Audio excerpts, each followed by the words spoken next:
Another tank of fuel. This is the third one today. Got into the hotel a little while ago, got my stuff thrown in the room, edited a video, got it uploading. Now I'm gonna head up the mountain and see if I can get to the public and look for some deer. Hunt starts tomorrow, so let's go see what we can find. Gonna give me some good old gas station snacks and cruise on out of here. Woo, Colorado, you pretty. You real pretty. Just been cruising around on these terrible roads. Trying to get up to a little bit higher elevation. There's like 100 road choices on the map. And you never know which one's actually gonna get you anywhere that you wanna go. So far, none of these have. So, just gonna drive them out until I find one that takes me where I wanna be. I drove by a pond, went and checked it for tracks, and all I saw was like 5 sets of bear tracks. So there's that, that's nice. And there was one big buck track on that pond. It's pretty steep, ugly stuff. There's a trick, oh, sorry guys. There's a trick I know.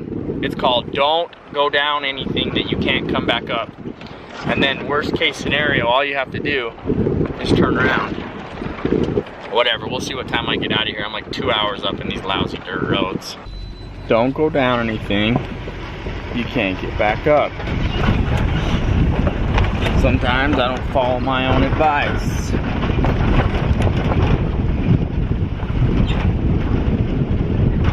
Got back to some pavement, which is nice. I spent 2 or so hours just fighting that dirt road. As soon as I got back to pavement, I looked out in the field and there was 2 smoking big bucks. It's too dark to show them. I tried my camera lens, you can't see them at all. But both like 170, 180 inch deer, big deer, both in full velvet. And, but as seems to be the typical story with Colorado, they're on private. Fairly close to where I could hunt them. So there's a lead, I guess, there's something. They probably stay in there. It's a big, nice piece of property. They probably stay in there, but I don't really want to mess with this stuff. That road doesn't get me up to where I want to be. I want to be in the taller, higher stuff. It did get me to a trailhead where I could walk into that higher stuff, so maybe I'll end up there. I don't know. We'll just see what the morning holds. So as you can tell, I'm laying in bed here, not permanently, and I'll tell you why. I watched a YouTube video just now that's called Colorado Muzzleloader Mule Deer Hunt, getting pumped up for the morning action, you know, and they're all wearing orange, and I'm like, oh, didn't even consider that you need to wear orange.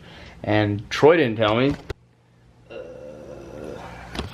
I like to have somebody to blame, and Troy's the only person here. So we're going to Walmart.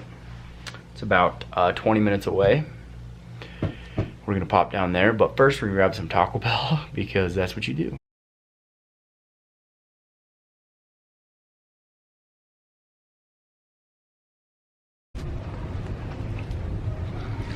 Found it. It's really nice materials, really good fabrics. Some merino in there, I'm sure. Good morning from the Colorado high country. Dang it, this truck's passing us. People think we're not on a dirt road. We are, we're cruising. We're going up to a spot, going up to a pin. We're gonna make a little bit of a drive here, try to get up on top into the high country, because we're high country specials. What's that guy's name? Casio High Country. High Country Huntress. And we're gonna see if we can kill a 220 buck. Me and Troy were talking about this. There's a lot of questions going on around scoring right now. People, you see it on the internet all the time. You're like, oh, I killed a 212 buck. Like, what does that mean? Well, it's really simple. All you do is count the points on one side and add the spread credit. 212. 212. That's how you get it. So we'll see you guys up there. So we got up to this top and to where we can kind of see a little bit, see the other side hill. This is the pristine basin out here in front of us. And we've been glassing it for about a half hour now with this many deer sighted.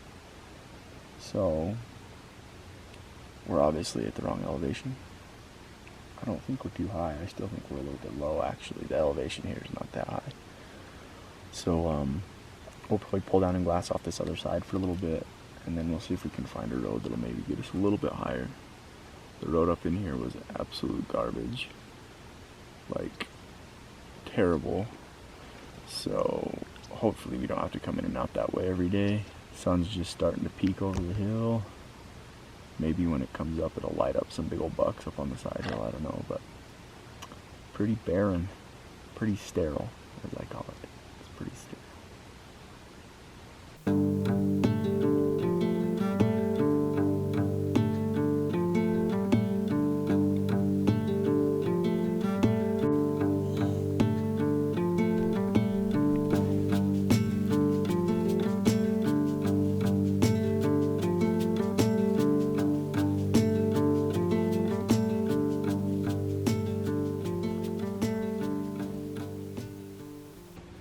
cast a big buck, guys. It's hard to tell. He's right on the line. He might be in the public and he might be in the private. But he's right to the side of those quakey right there. There's two. They're both big bucks, dude. Nice. Both good bucks. So the one, I don't know if people are moving down the ridge. There was a truck right there. Oh man. 2C shooters. Back ones is stuff. Here's what we need. We need the spotter and we need the phone. So we're gonna go to the truck and get this truck's 20 yards behind us.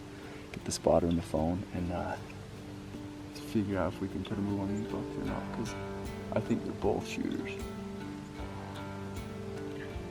We got all the way down here like we've been fighting this garbage for what, a solid hour.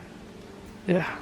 Dropped all the way off the top, way off, and get down here and the deer are in fact about 200 yards on the private, which seems to always be the case in Colorado.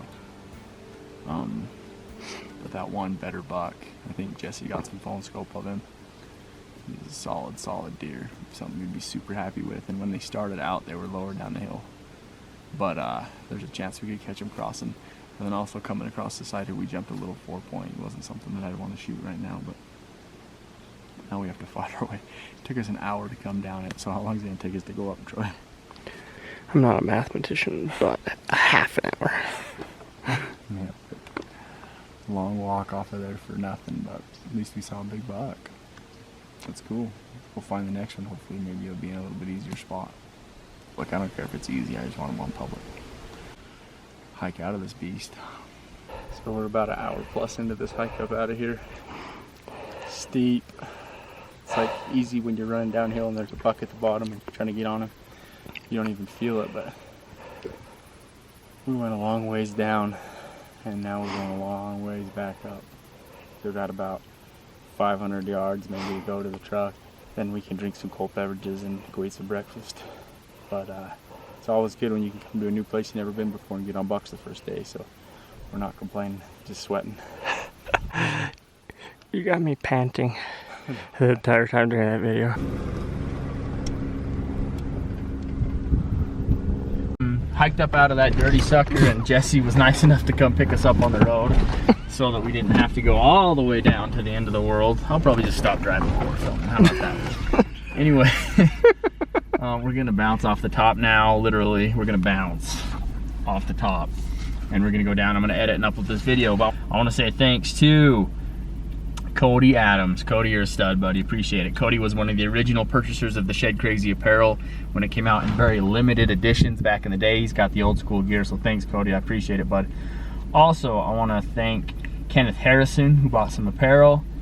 So thank you guys for buying some gear, and if there's any more that I missed, I'm sorry. Matthew Steger, he might have been on the last one. Anyway, I think he was on the last one. I'm double thanking people these days. It's no big deal. But thank you guys for watching the video.